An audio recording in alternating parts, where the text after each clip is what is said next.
You tested into the gifted program at 7. Now you're 32. Microwaving soup twice in the same hoodie while Netflix asks if you're still watching.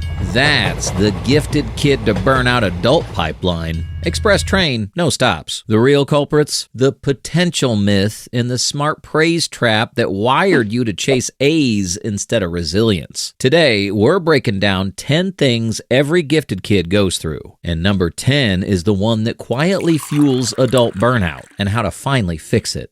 Number 1, the reading level flex that backfired. You were reading War and Peace in 3rd grade, which sounds impressive until you remember you were still emotionally 8 years old. Mommy, I finished Tolstoy. That's amazing, sweetie. Everyone dies and life is meaningless. Do you want a juice box? Yes, with a bendy straw. Gifted kids grow asynchronously. Big brains, tiny coping skills. You had the vocabulary your 8-year-old brain had no business carrying, but still lost it when your sock seam felt weird. Snack time was Dostoevsky and Capri Sun. Book reports went, Raskolnikov's guilt reminds me of when Tommy stole my pudding cup. You'd grab Kafka at the library. It's about a man who turns into a bug. Cool, I like bugs. 3 days later, sobbing, the bug is a metaphor for capitalism. Other kids told ghost stories at sleepovers. You went full apocalypse mode. Want to hear something scary? Yeah. In 5 billion years, the sun explodes and consumes the earth. Can we watch Disney Channel now? By 4th grade, you were raising your hand mid-math lesson. Mrs. Johnson, isn't it weird we're made of star stuff but still have to learn cursive? Just answer 7 times 8, 56. But does it matter in an infinite universe? Principal's office, for exhausting me. Your diary? Unhinged. Dear diary, Madison said my shoes are ugly. Sartre was right. Hell is other people. Also, I lost a tooth. The tooth fairy is a social construct, but I still want my dollar. You were simultaneously the smartest and dumbest kid in class. Quantum physics? Easy. Tying your shoes? 5th grade project. And the poetry? Oh, the poetry. Roses are red, violets are blue. We're all gonna die, probably you too. Teacher's note, concerning but strong grasp of rhyme scheme. Next up, how being called so smart became your entire personality and your first real addiction. Number 2, the praise addiction that became your personality. Wow, you're so smart. Congrats. That became your entire identity before you even had a personality. Every achievement, pure dopamine. Honor roll equals your drug of choice. You were basically Walter White, but instead of meth, it was gold stars. Teacher scribbling excellent high that lasted 3 weeks. But here's the catch. Stanford research shows praising kids for being smart instead of their effort turns confidence into glass. Shatter on impact. So the first time you got a B+, system crash, identity deleted. If you weren't the smart kid, what were you? Just a regular person? Absolutely unacceptable. From then on, every new challenge felt like a trap. Why try something you might fail at and risk proving you're not special? Better to stay in your lane, the one where you already knew the answers. You didn't chase growth, you chased applause. And somewhere along the way, achievement became less about learning and more about getting your next fix. Next, the group project, where gifted kids discovered the true hatred for humanity, featuring Brandon. Number 3, the group project nightmare. Teacher, time for group projects. You, internal screaming loud enough to register on the Richter scale. You'd rather perform your own appendix surgery with a plastic spoon than trust Brandon, who thinks Wikipedia is a credible source. 5 minutes in, you've delegated. You, research, writing, editing, presentation. Sarah, pick the font. MIT research backs it up. Gifted kids often grow up believing teamwork is just a slower way to do things badly. So you powered through solo, 3 a.m. muttering, just checking if you've started your section, no pressure. I definitely haven't already done it. Ha ha! Translation, I've done it. I hate you. Good night. Coming up, imposter syndrome. The stage where you realize half your brilliance was just really good bullshit with sparkly vocabulary. Fun fact, apparently 97% of people watching never subscribe. That's like Brandon saying he'll do the research and then never opening Google. Don't be Brandon. Hit subscribe. Number 4, the impostor syndrome before you even knew the word.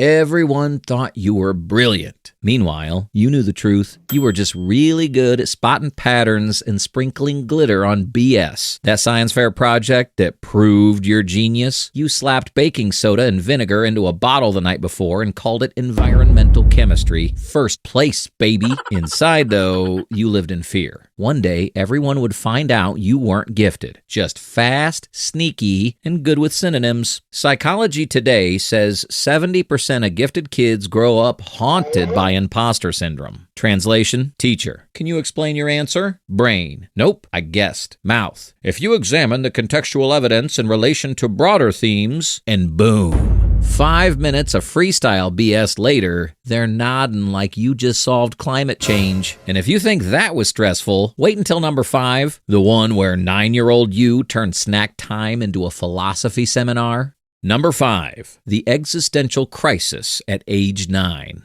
Other kids worry about snack time. You were lying awake at night contemplating the heat death of the universe. Mom, if nothing matters in the cosmic scale, why do I have to make my bed? Because I said so. What? But in a billion years, the sun will make the bed. Yale research shows gifted kids hit existential dread years before their peers. Translation, while classmates were crying over missing SpongeBob, you were whispering to the ceiling, "What is consciousness? And do colors look the same to everyone?" Basically, childhood was supposed to be hide and seek, but your brain speed ran straight to nihilism. Coming up, the most sacred cursed compliment every gifted kid hears, and why it ruins adulthood.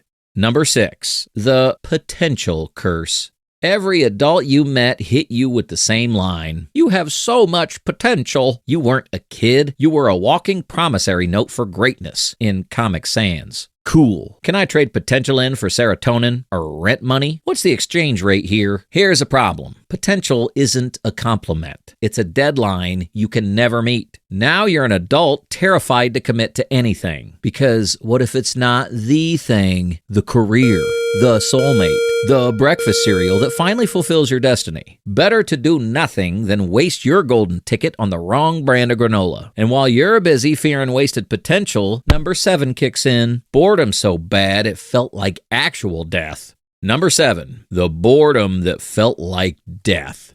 Regular paced lessons, pure torture. You'd finish the worksheet in 3 minutes, then spend 47 pretending to look busy while plotting your eventual TED Talk. Teacher, let's go over problem 1. You, already on problem 50 of next month's homework. To survive, you invented games, counting ceiling tiles, assigning tragic backstories to classmates, rehearsing your Nobel Prize acceptance speech in your head. Harvard research shows understimulation in gifted kids doesn't just cause daydreaming, it breeds mischief.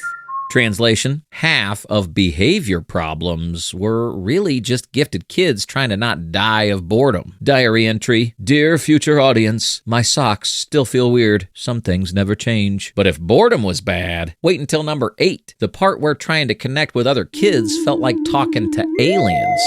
Number 8, the social connections that never quite fit.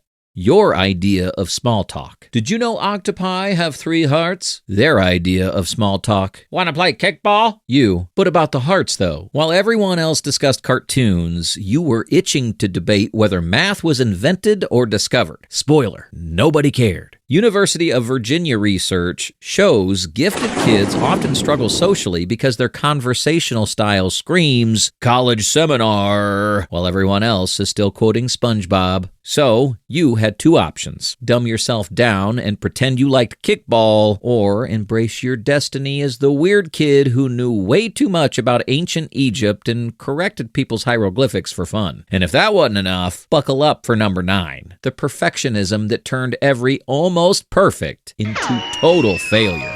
Number 9, the perfectionism that became self-destruction. Perfectionism wasn't something adults put on you. It was the monster you built yourself. fed by every so much potential you ever heard. For gifted kids, it was simple. If it wasn't perfect, it was trash. No middle ground. Spend 8 hours on a single paragraph? Delete it. Garbage. Score a 98%? Forget the A. Let's cry over the 2% you missed. This wasn't about high standards. It was survival. Your whole identity was the smart one. One wrong answer and suddenly you're just normal. Horrifying. Research shows gifted kids are way more prone to perfectionism-driven anxiety and burnout, which explains why grown-up you now stares at blank documents thinking, if it's not flawless, why even start? So your potential just sits there, shiny, untouched, and collecting dust like that expensive planner you bought in January. Still blank, but aesthetically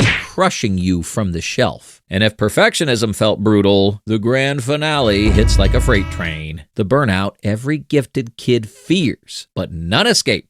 Number 10, the burnout that hit like a freight train. High school, maybe college. The magic trick stopped working. Suddenly, everyone else was smart too. Effort was required. And guess what? You'd never actually learned how to try. You went from coasting on effortless A's to struggling for B's. Your whole identity, the smart one, collapsed overnight. If you weren't the prodigy, who were you? Just another kid crying over calc homework and Taco Bell receipts? The National Association for Gifted Children says the crash is common.